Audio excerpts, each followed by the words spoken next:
न तख्तो ताज न सीमो गोहर की बात करो, जो खैर चाहो तो खैरुल बशर की बात करो। और समझ सके ना जो असरार अय्युकुम मिसली, वो कम नज़र है किसी दीदवर की बात करो। आज हमारा हाल ये है, नासिहा मत कर नसीहत दिल मेरा घबराए है, नासिहा मत कर नसीहत दिल मेरा घबराए है, उसको दुश्मन जानता हूँ जो मुझे समझाए है ना। हमारी कौम का हाल ये है कि बस उछल कूद के सिवा कोई दूसरा अमली पैगाम या अमली जामा हमारे पास नहीं रहा।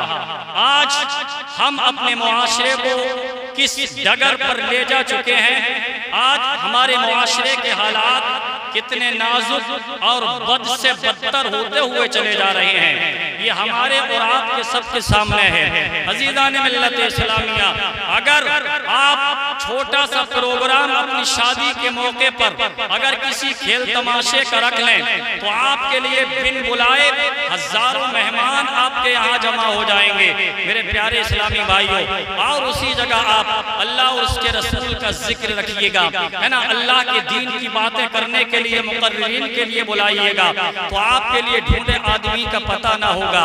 मेरे प्यारे इस्लामी भाइयों, आज हम अपने हालात से अच्छी तरह वाकिफ हैं कि दुनिया के सारे जुल्म सितम हर तरह से दुनिया हम पर तोड़ने पर आमादा है। आज गली कूचों में हमें सताया जा रहा है, घरों में हमें सताया जा रहा है, बाजारों में हमें सताया जा रहा है, हर जगह हर मजमे में हर महफिल पर हम पर जुल्म सितम किया जा रहा है।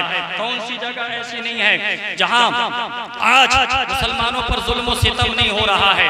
आज आप दुनिया को कोई खित्ता देखिए, हर तरफ मुसलमान तज़ब्ज़ब में नजर आएंगे, मुसलमान कश्मकश में नजर आएंगे, मुसलमान परेशानी में नजर आएंगे। इसकी वजह क्या है? इसकी वजह यह है कि हमने अल्लाह और उसके रसूल की बातों पर अमल करना छोड़ दिया। अल्लामा इक़बाल ने कहा था, है ना, अगर आज भी हो तुम में अगर इंसानियत की चमक और कुरान मुक़द्दस पर अमल करने वाला वो जामा पैदा हो जाए, तुम्हारे अंदर खुदा का खौफ आ जाए, तुम्हारे अंदर मुस्तफ़ा की मोहब्बत, अगर समंदर मौजज़न हो जाए मुस्तफ़ा की मोहब्बत का, तो दुनिया की कोई ताकत तुम्हें दुनिया से मिटा नहीं सकती है, दुनिया से हिला नहीं सकती है। बड़े बड़े आए मेरे प्यारे इस्लामी भाइयों, मैं आपको कम कर दो साफ आवाज रहने दो, बस मैं सादा सिंपल बातें करूंगा, मैं थोड़ी बात समझाने की कोशिश करूंगा। बहुत अच्छा माइक बोल रहा है आपका अल्हम्दुलिल्लाह, है ना, शोर शराबे की जरूरत नहीं है, बस मेरी बातों को गौर से सुनना कि आज दुनिया में हम अपनी ताकत दूसरों को दिखाने के लिए आमादा हैं, दुनिया में अपना लोहा मनवाने के लिए हम तैयार हैं। हम हर वक्त ये सोचते हैं लोग हमारी बढ़ाई बयान करें, लोग हमारा वक़ार जाने, लोग हमें सरों पर बिठाएं, लोग हमारे आगे, है ना, जानुए अदब तय करें, लोग हमारे आगे सैल्यूट करें। मेरे प्यारे इस्लामी भाइयों, हमारी और आपकी कोई औकात नहीं है। दुनिया में इतने बड़े ताकतवर आए, इतने बड़े जाहो जलाल वाले आए, आपको मालूम होगा एक कौम दुनिया में ऐसी आई कि अल्लाह ताला ने उस कौम के लिए इतनी ताकत अता फरमाई कि उनकी लंबाई उनकी 80 और 90 फीट की रखी। 90 फीट की लंबाई, इंसान कितना लंबा होगा।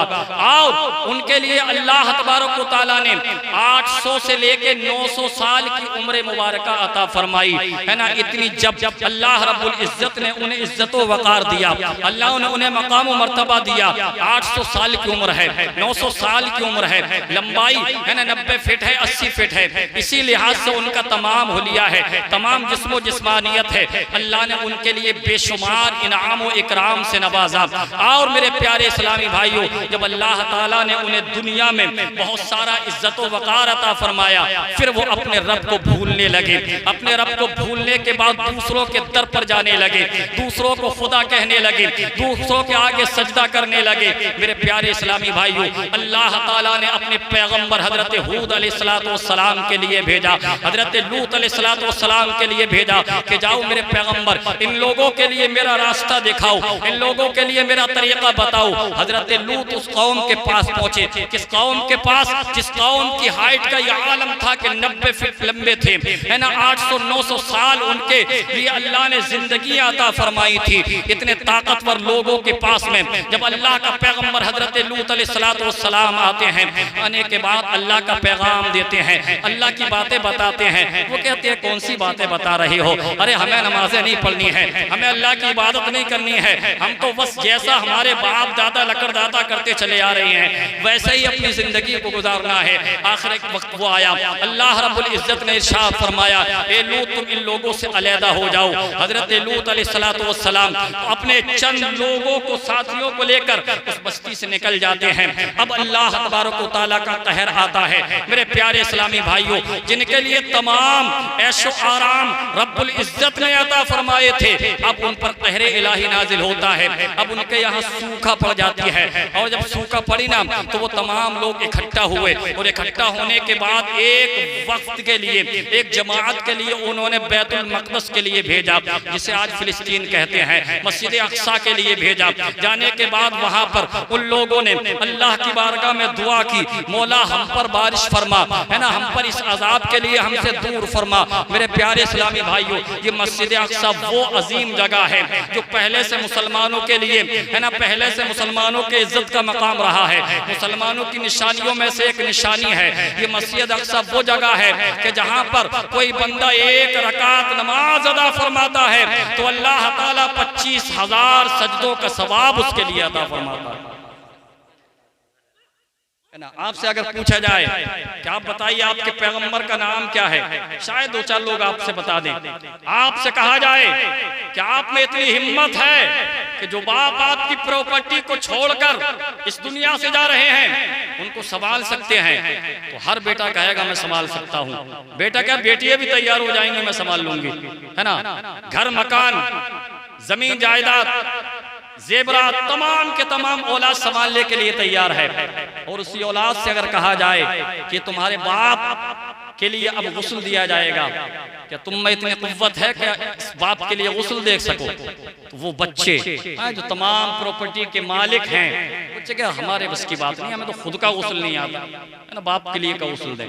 मेरे प्यारे इस्लामी भाइयों, हमारी यही कमी है कि हमने सबसे ज्यादा दुनिया को हासिल करते हुए दीन के लिए बिल्कुल ना सीखा।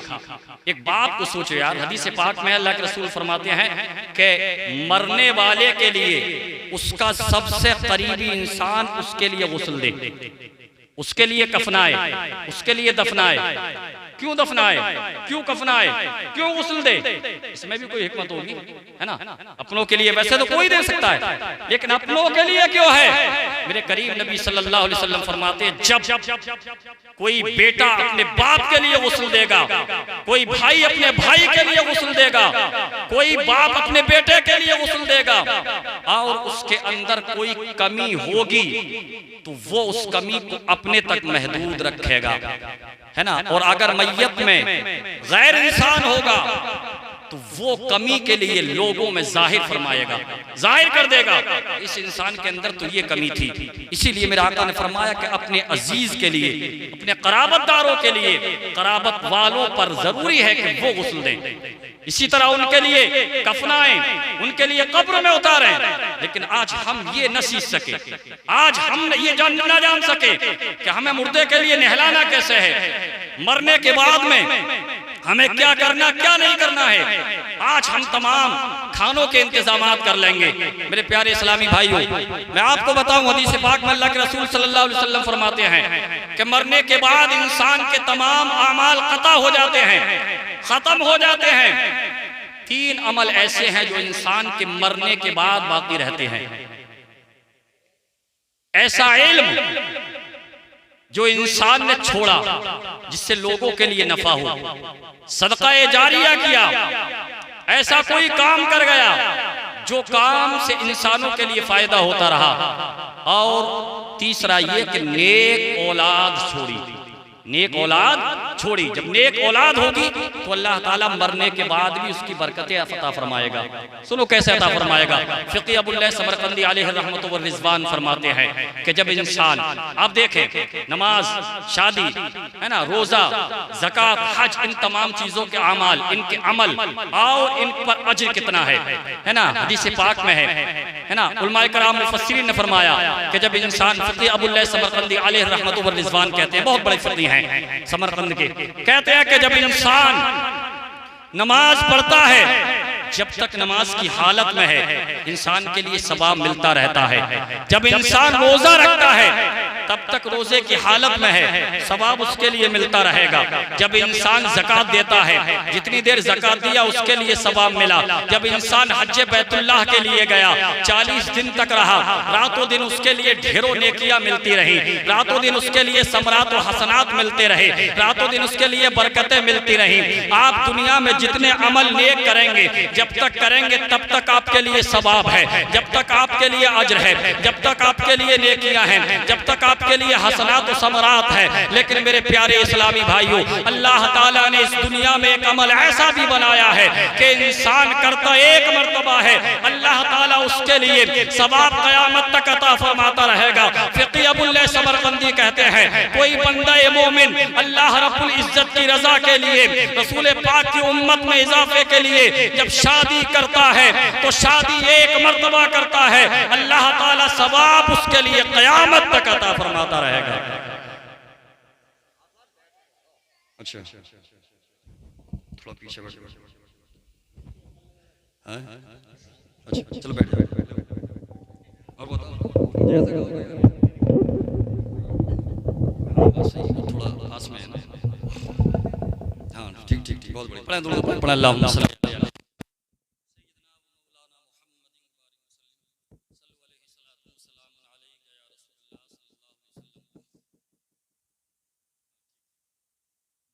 इस्लाम। तो अल्लाह हम अपनी जिंदगी में औलाद के लिए भी वो काम सिखाएं जो हमारे मरने के बाद भी औलाद करती रहे, तो हमारे लिए सदका जारिया हो। नेक औलाद का मतलब ये नहीं है कि आप उसके लिए बहुत ज्यादा प्रॉपर्टी इकट्ठी कर दें, है ना, बहुत सारा माल और जर इकट्ठा करके आप दें, बल्कि बहुत सारा माल और जर हो ना हो ये अलग बात है, लेकिन आप अपने बच्चे के लिए इल्म का गहना अता फरमा दे, इल्म दीन और इल्म दुनिया दोनों दे दे। जब आपका बच्चा इल्म दीन और इल्म दुनिया में दोनों में आगे होगा तो अल्लाह रब्बुल इज्जत इल्म की वजह से उसे माल और दौलत तो अता फरमा ही देगा। एक और हदीस पाक है, आज हम सोचते हैं हमारा बच्चा पैरों पे खड़ा हो जाए तब हम शादी करेंगे।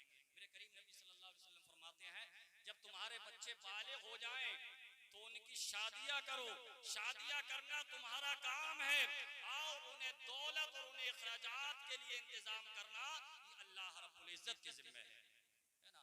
अक्सर लोग जो है शादियों के बाद ही मालदार होते हैं, शादियों से पहले मालदार नहीं होते हैं, है ना। कभी जरिया बीवी बन जाती है मालदार होने में, तो कभी औलाद मालदार होने के लिए जरिया बन जाती है।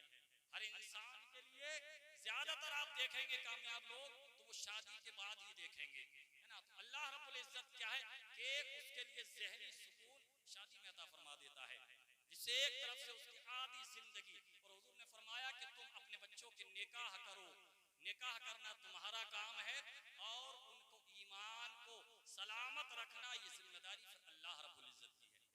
तो हमारा ईमान भी शादियों की बरकत से अल्लाह रब्बुल इज्जत सलामत रखता है। मेरे प्यारे इस्लामी भाइयों, मैं आपके लिए दो चार बातें इस प्रोग्राम के ताल्लुक से बताऊंगा। हाजी जी ने अल्हम्दुलिल्लाह हज भी किया, और हज करना भी एक बहुत बड़ी सआदत की बात है। अभी मौलाना अब्दुल वाजिद साहब भी उम्रा करके आए माशाअल्लाह, अल्लाह रब्बुल इज्जत ने वो मकाम मर्तबे इनके लिए अता फरमाई, उसकी वो मुक़द्दस मकामात की ज़ियारतें आप देखें, आप सुनेंगे कि जब बंदा वहाँ खाना काबा में जाता है, और हरम काबा है, हुदूद है काबे की, ये हरम पाक है, निशानात लगे होंगे वहाँ पर, है ना, उसकी हद बनी हुई है। उस हद में हम यहाँ दुनिया में बैठकर अगर नमाज पढ़ें, घर में पढ़ें, मस्जिद में पढ़ें, जामा मस्जिद में पढ़ें, छोटी मस्जिद में पढ़ें, बड़ी मस्जिद में पढ़ें, पूरी दुनिया की किसी मस्जिद में पढ़ें, आप अगर एक रकात पढ़ेंगे तो आपके लिए सवाब एक रकात का मिलेगा, है ना। दो रकात पढ़ें, दो का, दो सजदे करें, दो का, तीन करें, तीन का, एक ही करें, एक, 10 करें, 10 का, 50 करें, 50 का। लेकिन खाना काबा वो अल्लाह रब्बुल इज्जत की मुक़द्दस जगह है कि जहां बंदा नेकी तो एक करता है, सजदा तो एक करता है ना, नेकी तो एक करता है, लेकिन रब की बारगाह से एक नहीं बल्कि एक नेकी पर 1 लाख का सवाब अता होता है। सुभान अल्लाह। खाने काबा में एक नेकी का सवाब कितना है? 1 लाख। और जो मस्जिद नबवी है मदीना शरीफ में, उसमें भी हरम बना हुआ है मस्जिद नबवी का। हुजूर पाक ने फरमाया कि उसमें जो बंदा नमाज पढ़ता है, अल्लाह ताला हर सजदे के बदले में हर नेकी पर उसे 50,000 का सवाब अता फरमाता है। और तीसरा मकाम वो फिलिस्तीन की वो मुकद्दस मस्जिद है जिसे मस्जिद अक्सा कहते हैं, कि जब बंदा वहां जाकर नमाज पढ़ता है तो अल्लाह ताला हर रकत के बदले, हर सजदे के बदले, एक सजदे पर अल्लाह रब्बुल इज्जत उस बंदे के लिए 25,000 रकातों का सवाब अता फरमाता है। वहां की नेकी 25,000, मस्जिद नबवी की नेकी 50,000 और खाना काबा की नेकी 1 लाख है। सोचे 40 दिन में, आज कहते हैं यार 40 दिन में एक बंदा हज करके आया और वो इतना पाक हो गया, इतना पाक हो गया। आप खुद सोचें कि जो इंसान ने 1 महीने तक खाना काबा में नमाज अदा की हो और हर नेकी पर, हर सजदे पर 1 लाख का सवाब, 1 लाख का सवाब, 1 लाख का सवाब। आप यहाँ पर 70 नहीं 700 सालों में पढ़े तब भी 1 महीने की इबादत के बराबर नहीं कर सकते हैं। ये अल्लाह ने वहाँ के मकाम और मर्तबे अता फरमाए हैं, है ना। तभी तो आका करीम ने फरमाया कि जब बंदा हज करने के बाद फारिग होता है, आखिरी नमाज अदा फरमाता है, रब की बारगाह से आवाज आती है, ए बंदे आज तू ऐसा हो गया गोया आज ही अपनी माँ के पेट से पैदा हुआ है। सुभान अल्लाह। और मैं सुनाऊं आपके लिए, जब बंदा नेकियां करता है अल्लाह की बारगाह से कितनी नेकियां उसके लिए मिलती हैं। आज हम छोटी छोटी नेकी छोड़ देते हैं। आज हमें पता नहीं ज़कात क्या है, आज हमें पता नहीं हज क्या है, हज कब हम पे फर्ज हुआ और कब खत्म हो गया। एक मसला और भी बताऊं, आपके पास में अगर शादी, आपके पास में खाने खर्चे के अलावा अगर इतना पैसा है, एक मर्तबा जिंदगी में किसी वक्त भी जमा हो गया, शादी वादी से कोई मतलब नहीं है कि आपकी बेटी जवान है, आपका बेटा जवान है, ये इसमें जरूरी चीजें नहीं है। आप पे अगर इतना पैसा एक मर्तबा जमा हो गया कि आप हज कर सकें, आज माने मतलब 4 लाख रुपए माने आज के दौर में, क्या 4 लाख रुपए आप पर बगैर कर्जे के, है ना, आप पे जमा हो गए तो आप पर हज फर्ज हो गया। अब आपने चाहे उन पैसों से कारोबार कर लिया, शादी में लगा दिए, कहीं लगा दिए, और एक बार जो हज आप पर फर्ज हो गया उसका अदा करना आपके लिए जिंदगी भर लाजमी और जरूरी है। यहाँ तक उलमा ने लिखा है कि अगर इंसान का बजट ना बने तो कर्जा लेने के बाद भी उस हज के लिए अदा करे। जरूरत क्या है कर्जा लेने की, जब अल्लाह ने दिया है उसी वक्त अदा कर दें। और एक बात और भी मैं आपको बताऊं, जो इंसान हज करके आता है अल्लाह ताला उसकी रोजी में बेइंतहा बरकतें अता फरमाता है, बेइंतहा बरकतें। आपके लिए किसी हाजी के लिए आपने मांगते हुए नहीं देखा होगा, किसी हाजी के लिए आपने परेशान हाल ना देखा होगा। और आपको एक बात और मैं बताऊं, कुछ लोग सोचते हैं यार जो इंसान ज्यादा बीमार रहकर खत्म हो वो इंसान तो बड़ा गुनाहगार होगा, जो इंसान एकदम इधर से मोटरसाइकिल आई मर गया वो इंसान बड़ा नेक है। तो अल्लाह रब्बुल इज्जत के महबूब सल्लल्लाहु अलैहि वसल्लम फरमाया, अल्लाह पनाह में रखे तमाम मुसलमानों को हादसात की मौतों से, अचानक वाली मौतों से अल्लाह पनाह में रखे। मेरे करीम नबी फरमाते हैं जो बंदा बीमार होने के बाद मरता है ना, काफी लंबा बीमार रहता है, परेशानी उठाता है, जियतें उठाता है, तकलीफें उठाता है, घर वाले तकलीफें उठाते हैं, अहल वयाल तकलीफें उठाते हैं, मेरे करीम नबी फरमाते हैं कि अल्लाह रब्बुल इज्जत को वो बंदा पसंद होता है जब तक उसके जिम्मा एक भी गुनाह रहता है अल्लाह ताला उसके लिए मौत अता नहीं फरमाता है। जब वो अपनी परेशानियों को बर्दाश्त करने के बाद, सब्र करने के बाद, अपनी परेशानियों को सब्र में तब्दील करने के बाद नेकियों में इजाफा हो जाता है, गुनाह खत्म हो जाते हैं, तब अल्लाह रब्बुल इज्जत की बारगाह से उसे मौत आती है और जो मकाम अल्लाह की बारगाह से उसे मिलना होता है अल्लाह रब्बुल इज्जत की जात से उसे मिल जाया करता है। तो ये जो परेशानियां हैं ये भी हमारे लिए फायदेमंद है कि हमें बड़े बड़े गुनाहों से अल्लाह छुटकारा अता फरमा देता है। मेरे प्यारे इस्लामी भाइयों, आइए हम और आप दुरूद पाक एक बार और पढ़ लें, अल्लाहुम्मा सल्ली अला सय्यिदना व मौलाना मुहम्मदिन मुबारक वसल्लम सल्लु अलैहि सलातु व सलामुन अलैका या रसूलल्लाह। पहली चीज तो मैं आपसे यही कहूंगा, आप अपनी मस्जिदों को आबाद करें, मदरसों के लिए पुख्ता करें, मदरसों के लिए मजबूत करें, अपने बच्चों के लिए पढ़ाएं। और दुनिया में सबसे ज्यादा अपनी औलाद के बाद में अगर आप खर्चा करना चाहें तो अपनी मस्जिद, अपने मदरसों और उन इमामों पर खर्चा करें जो हमारे बच्चों के लिए रातों दिन दीन की तालीम दे रहे हैं, रातों दिन अल्लाह और उसके रसूल का नाम बता रहे हैं। मेरे प्यारे इस्लामी भाइयों, एक बच्चा जब हाफिज़ कुरान बनकर निकलता है, क्या आप समझते हैं 1-2 साल में हो जाता है, 4-5 साल में हो जाता है? एक बच्चे के लिए मुकम्मल हाफिज़ कुरान बनने के लिए तकरीबन 8 साल 9 साल का लंबा अरसा लग जाता है ना। अलिफ से पढ़ने के बाद वो तमाम पढ़ते पढ़ते तब हाफिज़ कुरान होता है। एक उस्ताद की कितनी बड़ी मेहनत हुआ करती है। हम उस उस्ताद के लिए क्या दे सकते हैं? इसका अजर तो अल्लाह की बारगाह से ही मिलेगा, लेकिन मेरे प्यारे इस्लामी भाइयों, उसका अदब व एहतराम बड़ा है ना। बेटे के लिए बाप है ना का मकाम सबसे बड़ा है। बाप बाप हुआ करता है, उसका पैदा करने का जरिया है, लेकिन हदीस पाक में है ना उस्ताद के लिए रूहानी बाप करार दिया गया है। इसका मकाम भी बड़ा है, इसका मकाम भी आला है। इसके मकाम के बारे में भी मेरे प्यारे इस्लामी भाइयों मैं आपको बताऊं, ईरान का एक बादशाह था और उस बादशाह ने है ना एक बहुत बड़े आलिम के पास अपने बच्चे के पढ़ने के लिए भेजा। जब वो बच्चा पढ़ने के लिए गया, पढ़ता रहा। बादशाह का बच्चा था, बड़ी खिदमत किया करता था, बड़ी देखभाल किया करता था, अपने उस्ताद पर बड़ा खर्चा किया करता था। पढ़ते पढ़ते जब वो बच्चा फारिग हो जाता है, हाफिज बन जाता है, आलिम बन जाता है, कारी कुरान बन जाता है ना। मुफ्ती बनने के बाद जब उसकी दस्तार होती है और जब उसकी दस्तार का वक्त हुआ है ना, बाप ने बहुत आलीशान प्रोग्राम रखा, बड़ा आलीशान प्रोग्राम तैयार है। मेरे प्यारे इस्लामी भाइयों, बच्चे के सर पर दस्तार सजाई जा रही है और बच्चे के सर पर जब दस्तार सजाई गई तो बाप ने बेटे के उस्ताद के लिए बड़ा इनाम व इकराम दिया, बड़े इनाम व इकराम से नवाजा। मेरे प्यारे इस्लामी भाइयों, बड़े इनाम व इकराम से नवाजने के बाद नारे तकबीर, नारे तकबीर, नारे रिसालत, नारे रिसालत। मुफ्ती निजामुद्दीन साहब, नारे तकबीर, नारे रिसालत, मसलके आला हजरत अल्लामा मुफ्ती निजामुद्दीन साहब मंजरी। नारे तकबीर, नारे रिसालत। बैठ जाए आप तमाम हजरत तशरीफ। बस 2-3 मिनट मुझे समाप्त कर ले, अपनी बात को खत्म कर दूंगा। मेरे प्यारे इस्लामी भाइयों, उस्ताद क्या होता है? जब वो ईरान का बादशाह बच्चे के सर पर पगड़ी बंधी, दस्तार सजी, बड़ा इनाम व इकराम दिया और इनाम व इकराम देने के बाद अपने बच्चे को घर पर लेकर आया। और जब बच्चा घर आ गया, मेरे प्यारे इस्लामी भाइयों, दूसरे दिन के लिए उस्ताद ने बच्चे के लिए बुलाया और बुलाने के बाद एक कमरे में बंद किया और कमरे में बंद करने के बाद उस बच्चे के लिए बड़ी मार लगाई, बड़े उस पर है ना कोड़े सबके, यहाँ तक कि बहुत ज्यादा मार लगाई। इतनी मार कभी उन्होंने पहले ना लगाई थी। लगाने के बाद बच्चा बड़ा परेशान हुआ और परेशान होने के बाद अपने घर पर सोचता हुआ आया, मेरे उस्ताद ने पहले कभी ना मारा, आज मारने की वजह क्या? मेरी कोई गलती नहीं, हो चुकी है, अब तो मुझ पर दस्तार है ना मेरे सर पर रख चुकी है, आखिर मारने की वजह क्या? उसे परेशानी हुई।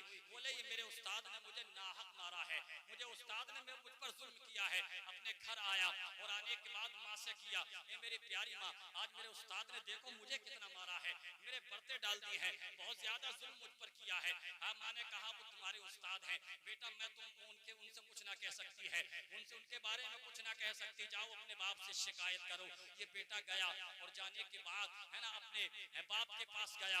बाप भी बड़ा सलीक़ेमंद था। बाप से कहा आज मेरे उस्ताद ने मुझ पर जुल्म किया है, बिला वजह मुझे मारा है। उसने कहा बेटा उन्होंने बहुत लंबे वक्त तक तुम्हें पढ़ाया है, हो सकता है तुम्हारी कोई गलती हो। कहा मेरी कोई गलती नहीं थी, बगैर गलती के मुझे मारा है, गलती होती तो मारने पर कोई एतराज न था। कहा बेटा मैं बादशाह जरूर हूँ, मैं इस रियाया का बादशाह हूँ, लेकिन प्यारे वो तुम्हारे उस्ताद हैं, वो तुम्हारा तो उस्ताद है, इसलिए मुझे उनका अदब व एहतराम करना लाजमी है। मैं उनसे कोई सवाल जवाब नहीं कर सकता हूँ, मैं उनसे कुछ पूछताछ नहीं कर सकता हूँ। ये होता है उस्ताद का मकाम। अब बच्चा खामोश हो गया, लेकिन उसके दिल में एक चिंगारी रही कि मेरे उस्ताद ने आखिर मारा क्यों, इसकी वजह क्या थी। वक्त गुजरता गया और मेरे प्यारे इस्लामी भाइयों 22 साल का लंबा अरसा गुजर गया। 22 साल के बाद में उस बाप का इंतकाल होता है। जब बाप का इंतकाल हुआ हुआ, वही बेटा है ना बाप की गद्दी पर बैठा, बादशाह बना।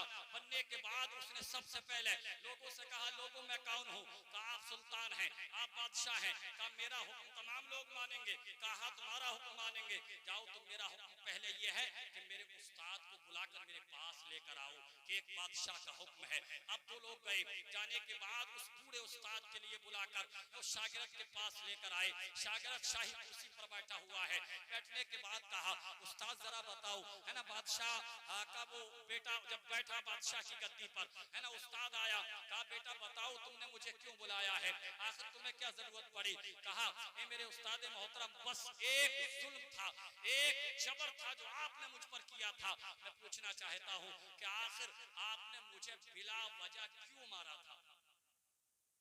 बोले बिला वजह क्यों मारा था? कहा कितने दिन हो गए? उस्ताद ना कहते दिन, बोले 22 साल हो गए। बोले 22 साल से यार तुम्हें याद रहा?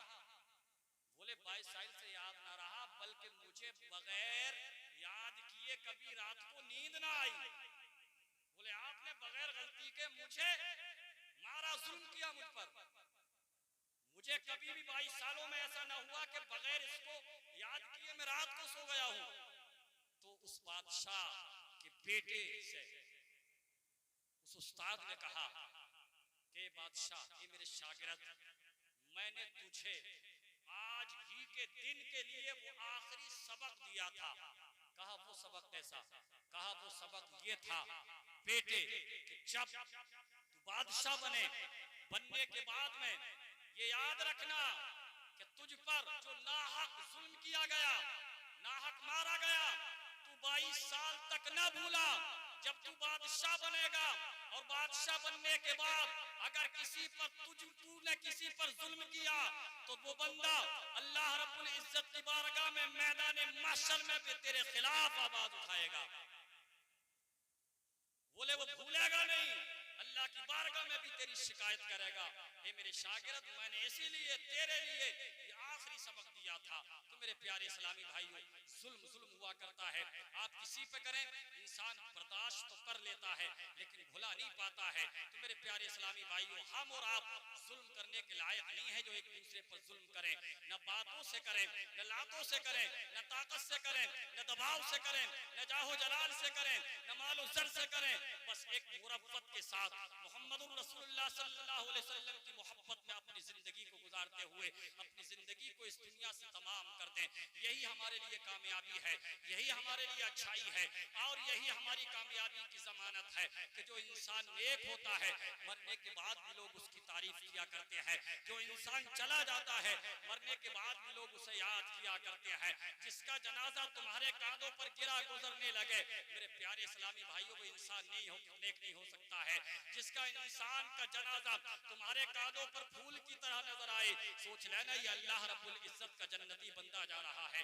मेरे प्यारे इस्लामी भाइयों, आज ना हमें नमाजें पढ़ने का शऊर रहा, ना आज हमें मस्जिदों को आबाद करने का ढंग है, ना आज हमें मदरसों को आबाद करने का ढंग है। बस यूं ही खामखाही में अपनी जिंदगी गुजारते हुए चले जा रहे हैं। मेरे आका सल्लल्लाहु अलैहि वसल्लम ने फरमाया था, उतलबुल इल्म वलौ काना बिस्सीन, इल्म हासिल करो अगरचे तुम्हें चीन जाना पड़े। मेरे प्यारे इस्लामी भाइयों, तुम बूढ़े हो गए, 70-80 साल के हो गए, अपनी मस्जिद में जाकर नमाज तक याद ना कर सके, नमाज जनाजा याद ना हो सकी, 2-4 कलमे हमें याद नहीं हो सके। मेरे प्यारे, हम जानते हैं कि जब हमारे पास में आप दूल्हा बनकर आते हो और उस वक्त में आप हट्टा कट्टे होते हो, सेहरा सजा हुआ होता है, तमाम लोगों की नजरें आप पर होती हैं, लेकिन आपकी हालत क्या होती है जब आपके लिए पढ़ाने वाला पढ़ा रहा होता है ला इलाहा इल्लल्लाह मुहम्मदुर रसूलुल्लाह, तो 80 साल का नौजवान भी है ना पूरा थरथरा रहा होता है, न जाने आज कौन सी मुसीबत आ गई है। मेरे प्यारे, ये दीन इतना कठिन नहीं है कि तू 2 कलमे याद नहीं कर सका, जो नमाज याद नहीं कर सका।